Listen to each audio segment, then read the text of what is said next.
আপনি আপনার পার্টি চালাইতে পারছেন? পারেন নাই। আপনি মিছিল করতে পারছেন? পারেন নাই। মিটিং করতে পারছেন? পারেন নাই। কাউন্সিল করতে পারছেন? পারেন নাই। আপনার নেতারা কি ভোটে আসছে আপনার পার্টির লোকের? আসে নাই। তা আপনার পার্টি সংস্কার করেন এখন। আপনি পার্টি সংস্কার না করে নির্বাচনে গেলে কি গণতন্ত্র দিবেন আমারে?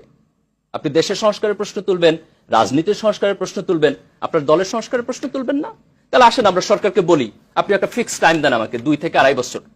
আপনি দেশের সংস্কার করেন, আমি আপনাকে হেল্প করব। ইন দ্য মিন টাইম আমি আমার পার্টির সংস্কার করি, আমি আমার পার্টির কাউন্সিল করি, একটা ভালো ডেমোক্রেসি আনি, ভালো লিডারশিপ আসি, তারপর আমি নির্বাচনে যাই। আমার সমস্যা কোথায়? আমার আজকেই কেন নির্বাচনে যাইতে হবে? আবার রাজনৈতিক দলেরই কেন 5 বছর বসে সংস্কার করতে, অন্তর্বর্তী সরকারের কেন 5 বছর বসে সংস্কার করতে হবে? কেন আমরা আজকে এইরকম একটা সিচুয়েশনে দাঁড়াইয়াও যার যার পার্টি গেম খেলবো?